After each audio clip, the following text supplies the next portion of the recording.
Olá, meus queridos, a graça e a paz do nosso Senhor e Salvador Jesus Cristo. Para nossa meditação bíblica neste dia, vamos ler a carta do apóstolo Paulo em Romanos capítulo 3. Quero ler dos versos 10 até o 18, que assim diz: como está escrito, não há nenhum justo, nenhum sequer, não há ninguém que entenda, ninguém que busque a Deus. Todos se desviaram, tornaram-se juntamente inúteis, não há ninguém que faça o bem, não há nenhum sequer. Suas gargantas são um túmulo aberto, com suas línguas enganam. Veneno de serpentes está em seus lábios. Suas bocas estão cheias de maldição e amargura. Seus pés são ágeis para derramar sangue. Ruína e desgraça marcam os seus caminhos e não conhecem o caminho da paz. Aos seus olhos é inútil temer a Deus. Já ouvi diversas vezes até cristãos dizendo que não apreciam, não gostam de ler o Velho Testamento. O crente não pode se esquecer de que o Velho Testamento é a base, é o alicerce da casa. Sem esse alicerce, o Novo Testamento não tem sentido. O apóstolo Paulo revela a sua intimidade com o Velho Testamento. Afinal de contas, ele era um doutor da lei, um fariseu. Observe o que ele tirou nos versos 10 ao verso 12. Como está escrito, não há nenhum justo, nenhum sequer. Não há ninguém que entenda, ninguém que busque a Deus. Todos se desviaram, tornaram-se juntamente inúteis. Não há ninguém que faça o bem, não há nenhum sequer. Nós vemos essas palavras do apóstolo Paulo, que, sem dúvida, ele as tirou do Salmo 14, versículo 1-3, que diz assim: diz o tolo em seu coração, Deus não existe. Corromperam-se e cometeram atos detestáveis. Não há ninguém que faça o bem. O Senhor olha dos céus para os filhos dos homens para ver se há alguém que tem entendimento, alguém que busque a Deus. Todos se desviaram, igualmente se corromperam. Não há ninguém que faça o bem, não há nenhum sequer. E o Salmo 53, de 1-3, diz assim: diz o tolo em seu coração, Deus não existe. Corromperam-se e cometeram injustiça detestáveis, não há ninguém que faça o bem. Eu olho lá dos céus para os filhos dos homens para ver se há alguém que tem entendimento, alguém que busque a Deus. Todos se desviaram e igualmente se corromperam. Não há ninguém que faça o bem, não. E também vemos aqui em Eclesiastes 7:20, Salomão também disse: todavia, não há um só justo na terra, ninguém que pratique o bem e nunca peque. E também no verso 18 do texto que lemos há pouco, Romanos capítulo 3, diz assim: aos seus olhos é inútil temer a Deus. Sabia que Paulo também tirou esta frase lá do Salmo 36, versículo 1, que diz assim: Senhor, muitos são os meus adversários, muitos se rebelaram contra mim. Como Paulo, temos que amar a Bíblia na sua totalidade. Quando eu leio a Bíblia, eu a leio a partir de Gênesis e vai até Apocalipse. A leitura tem que ser total. E em Romanos capítulo 3, versículo 10, que lemos, está escrito: não há nenhum justo, nenhum sequer. Você sabia que esta é uma expressão do Velho Testamento que ocorre 17 vezes só na carta do apóstolo Paulo aos Romanos? Sim, chamamos de testemunha as citações extraídas do Velho Testamento. Novamente, vemos Paulo valorizando os ensinos de Moisés e os profetas. O pecado é maligno, o pecado é satânico, é perigoso, mas assume aspecto atraente como as belas cobras coloridas, né, como a coral. Os irmãos já viram que o que era pecado para muitos no passado, hoje já não é mais. O pecado nos dias de hoje criou formas mais atraentes, com cores do amor. O que era escândalo no passado, hoje faz parte da normalidade. Por exemplo, o homossexualismo hoje é apenas mais uma forma de amor, de se amar. É o que pregam. Quando aceitamos a Cristo Jesus como nosso Senhor e Salvador, Ele nos tira do lamaçal do pecado, nos lava, nos purifica. É por isso que Paulo chama isso de justificação. O Senhor nos justifica. Chamamos isto de perdão divino também. Em Cristo somos completamente perdoados.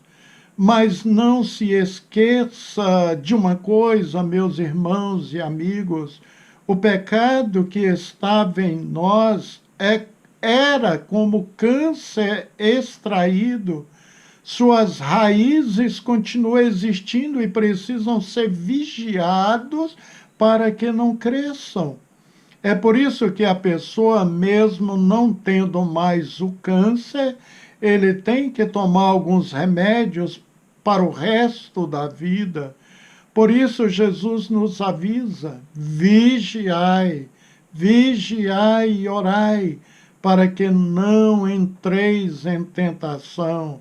O espírito, na verdade, está pronta, mas a carne é fraca. São palavras de Jesus Cristo em Mateus 26, 41, amigos. Jesus sabe que, embora perdoados, mantemos ainda uma mentalidade, uma inclinação para o mal, para o pecado. Quem não é vítima disso? Por esta causa, precisamos da ação da palavra de Deus, do Espírito Santo em nós, num processo chamado santificação. Vamos ler Romanos 6, 19 e o 22, que diz assim: uso o exemplo da escravidão para ajudá-los a entender isso tudo, pois a sua natureza humana é fraca. No passado, vocês se deixaram escravizar pela natureza e pela maldade, o que os fez afundar ainda mais no pecado.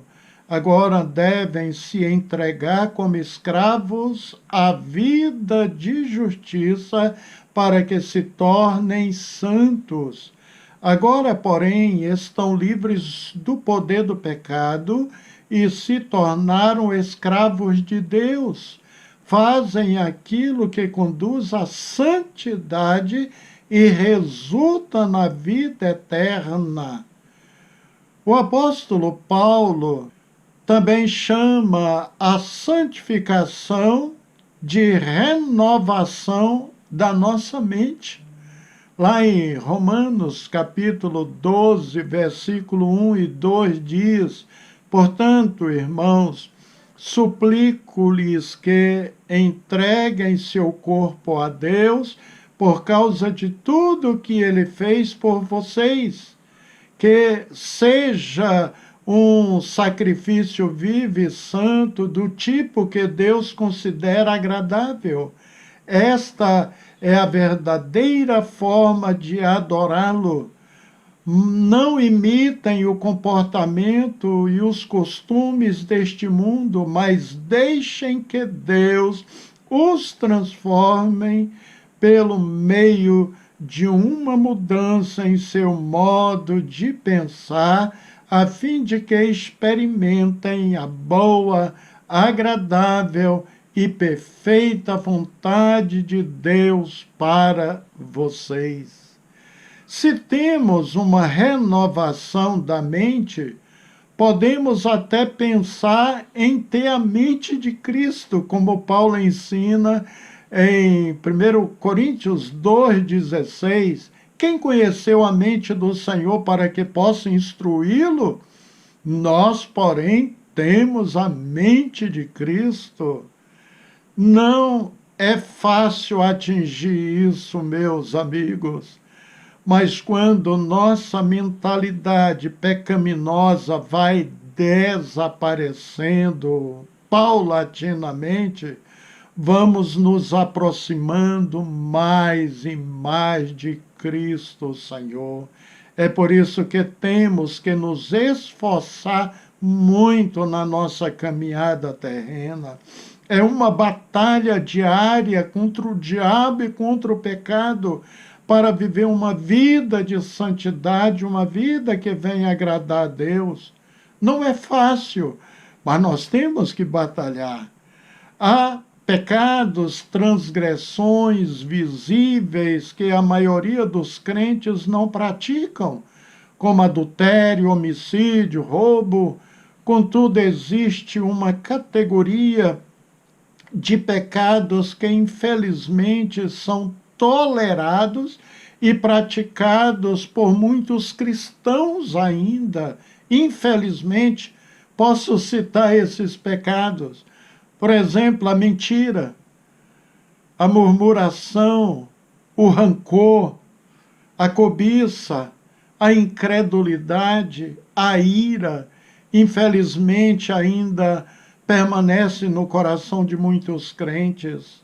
E por que não se libertar desses pecados também? Não é mesmo? Esses pecados atrapalham o nosso crescimento espiritual. Observe o ensino de Hebreus 12, versículo 15. Tendo cuidado de que ninguém se prive da graça de Deus e de que nenhuma raiz de amargura brotando vos perturbe, e por ela muitos se contaminem. Em outras palavras, o autor do livro aos Hebreus simplesmente disse: vigiai, crente. Evidentemente que o processo degenerativo, esfriador na vida do crente, acontece quando ele primeiro negligencia a leitura da palavra de Deus, não participa dos cultos na igreja, pois aqui com os estudos da palavra de Deus, né, nós combatemos o pecado. Na parábola do semeador, Jesus nos revela que a palavra de Deus é comparada à semente. Quando cai em boa terra, ou seja, no coração, num coração especialmente receptivo, né? E esta semente crescerá e frutificará. É por isso, quando a gente lê a palavra de Deus, tem que ler com atenção, tem que se concentrar. Em Romanos, capítulo 3, versículo 10, o texto que lemos hoje diz assim: não há nenhum justo, nenhum sequer. Essa citação também o apóstolo Paulo tirou lá no Salmo 14, 1, que diz assim: diz o tolo no seu coração, Deus não existe. Corromperam-se e cometeram atos detestáveis, não há ninguém que faça o bem. Então, observe, para o salmista, quem declara, fala que Deus não existe, é comparado como um tolo. Em Romanos 3, que nós lemos, diz mais que não há ninguém que entenda, ninguém que busque a Deus. Também Paulo tirou do Salmo 14, 2, que diz: o Senhor olha do céu para os filhos dos homens para ver se há alguém que tem entendimento, alguém que busque a Deus. Entenda, queridos, que a tradução do verbo aprender, compreender, as pessoas possuem conhecimento intelectual. Quantas pessoas não dizem, né? Pessoas que você sabe perfeitamente que não andam com Deus, não amam a Deus, mas eles falam: ah, eu já li a Bíblia, eu li a Bíblia por completo. Mas estes verbos aqui, aprender e compreender, passa bem longe da vida destas pessoas. Salomão disse que os loucos desprezam a sabedoria e o ensino. Está lá em Provérbios 1, versículo 7. E também no capítulo 4, no versículo 7, ele diz que Deus dá a sabedoria. Então, quando você lê a palavra de Deus, Deus te dá a capacidade de você entendê-la, de discerni-la, Deus te dá a sabedoria.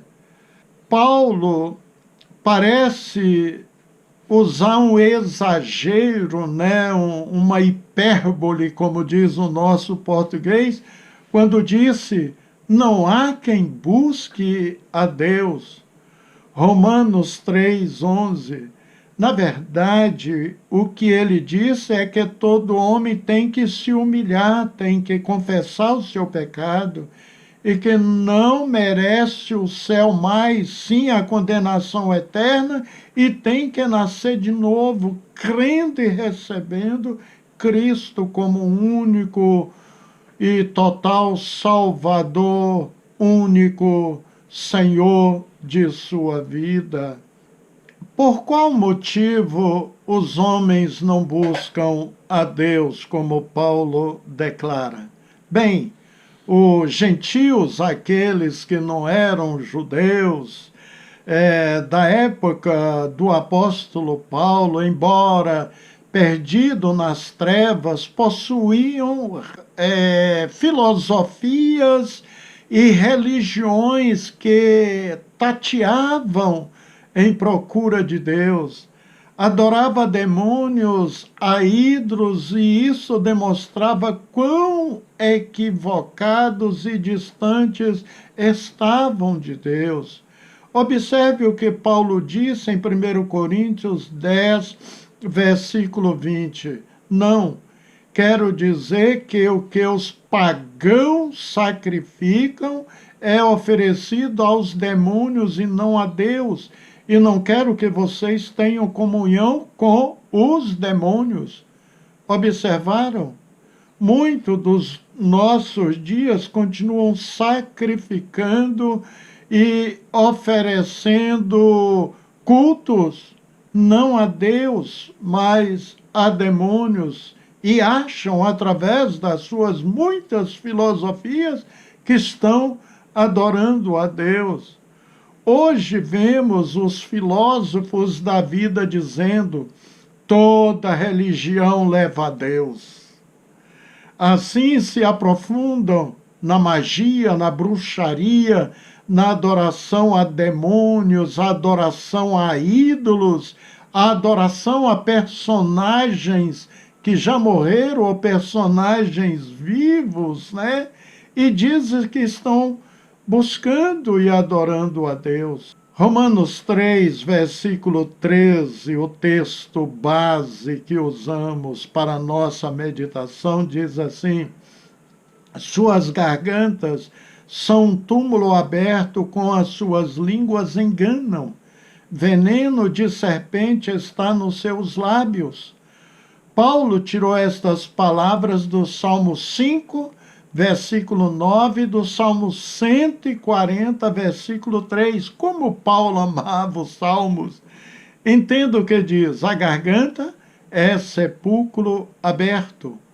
Paulo destaca que um sepulcro, ou seja, uma cova recém-aberta, e que por longo tempo concentrara os odores de um corpo em decomposição.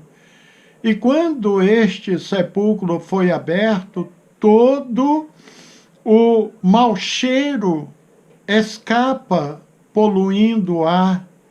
Então, a metáfora usada por Paulo da garganta é uma chamada por motivo de sua velocidade e também da insaciabilidade, tanto como o instrumento da fala, né, para bendizer a Deus e falar muitas besteiras também, como ensina o apóstolo Tiago.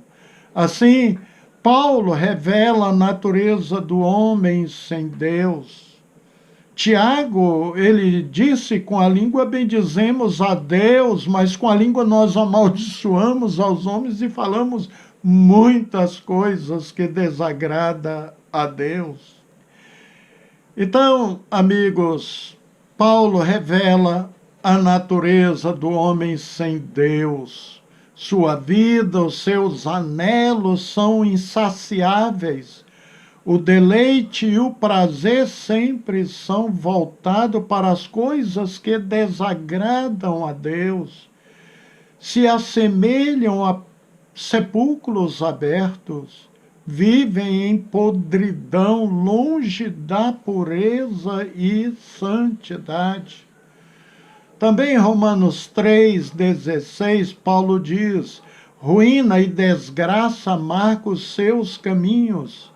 Então, destruição tem o sentido aqui de calamidade, de ferimento, deriva de um verbo que significa quebrar em pedaços, esmigalhar. É o retrato do homem sem Deus. Na minha terra natal, Goiânia, um engenheiro perseguiu um motoqueiro em seu carro, derrubou o mesmo e passou seu carro por cima da moto do motoqueiro diversas vezes. E por que fez isso? Porque o motoqueiro quebrou o retrovisor de seu carro quando foi ultrapassá-lo. Sem dúvida, é um homem que é sem o temor de Deus, esse que amassou toda a moto daquele motoqueiro. E sabe o que aconteceu? O motoqueiro estava armado. Tinha uma arma dentro de sua mochila e ele desferiu diversos tiros e matou aquele homem no trânsito. O motoqueiro já quebrou o retrovisor do meu carro também. Eu segui viagem, fazer o quê? Então, amigos, a língua, a garganta, realmente tem que ser vigiado por Deus. Tem que, como a minha mãe gostava de dizer, passa um zip na sua boca. Então, a gente, na hora de usá-la, tem que usar para o bem. Em Romanos, capítulo 3, 17, Paulo diz assim: não conhece o caminho da paz. Muitos rejeitam o caminho de Deus. O mundo está em inimizade contra Deus, está alienado de Deus. Espera que Deus seja amigo dessas pessoas assim? Se a pessoa vira as costas para Deus, como pode esperar de Deus ajuda? Em Romanos 3, versículo 18, também Paulo diz: aos seus olhos é inútil temer a Deus.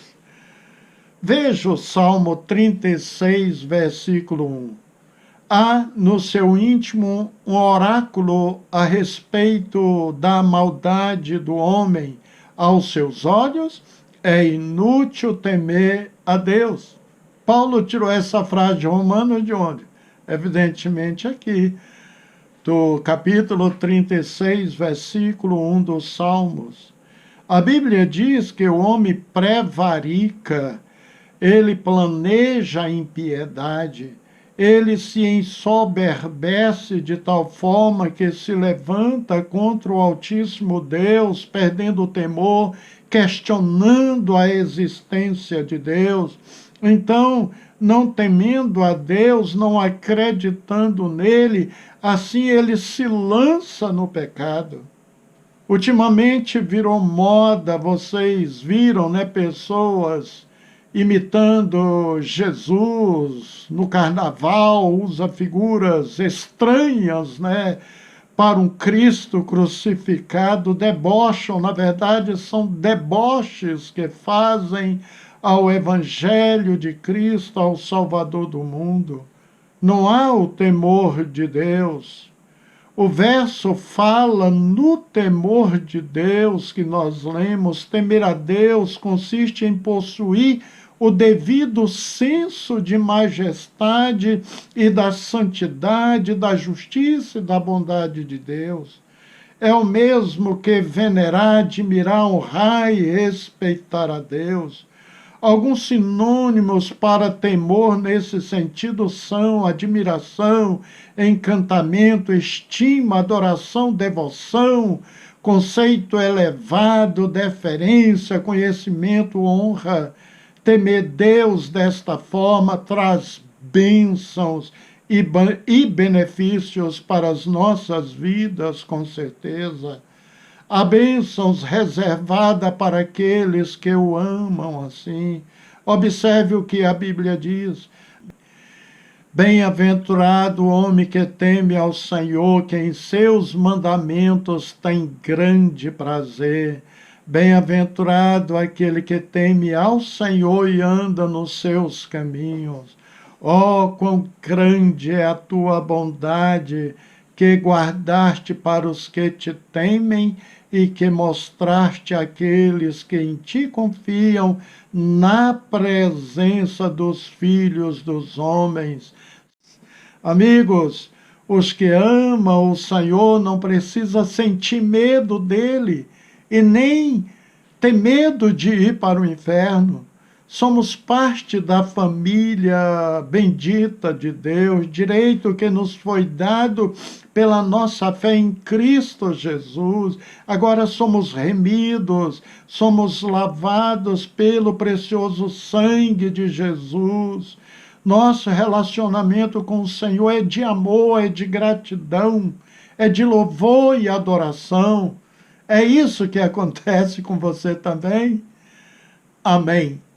Que Deus os abençoe. Oremos. Graças te damos, Senhor, por nos ter deixado estes ensinos eternos para nossa edificação e fortalecimento, e especialmente para observarmos como adoradores do Senhor, queremos nos sujeitar sempre à tua bendita e maravilhosa palavra, Senhor. Alcança as pessoas que ainda permanecem na dúvida, na incerteza, especialmente aqueles que nos assistem, Senhor. Salve-os em Cristo Jesus. Desejamos muito isto, Senhor. E dai-nos, ó Pai querido, dias de vitória sobre as hortes infernais do mal e nos guarda também do pecado, Senhor, pois teu é o reino, o poder e a glória para todos sempre. Em nome de Jesus. Amém. Queridos, um abraço em Cristo Jesus.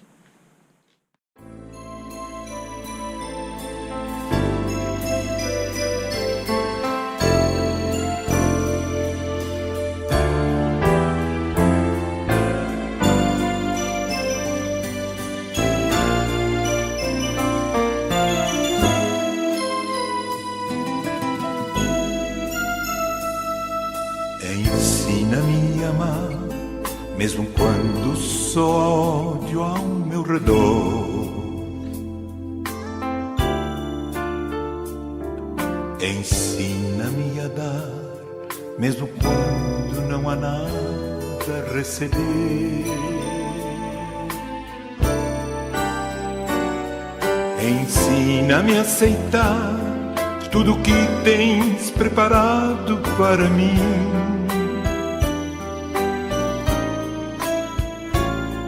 Confiando que tudo está nas tuas mãos e que tudo vem de ti, Jesus.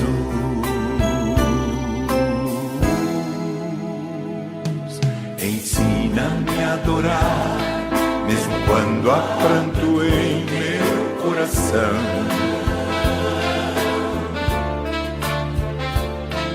Também a perdoar, como a mim tens revelado teu perdão.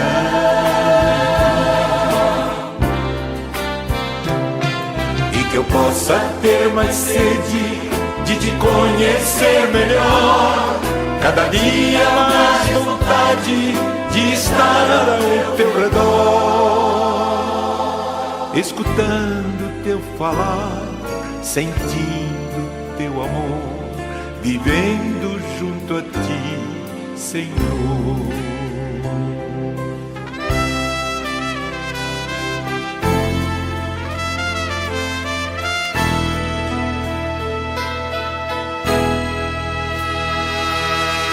Ensina-me a amar, mesmo quando só há ódio ao meu redor. Ensina-me a amar, mesmo quando não há nada a receber. Ensina-me a aceitar tudo que tens preparado para mim.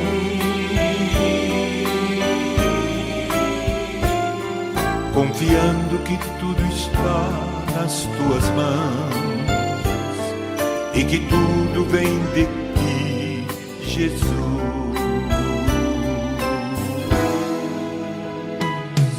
Ensina-me a adorar, mesmo quando há pranto em meu coração.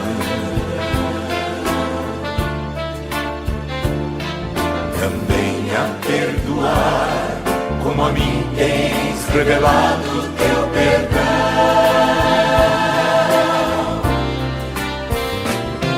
E que eu possa ter mais sede de te conhecer melhor, cada dia mais vontade de estar ao teu redor, escutando teu falar, sentindo teu amor, vivendo junto a ti, Senhor.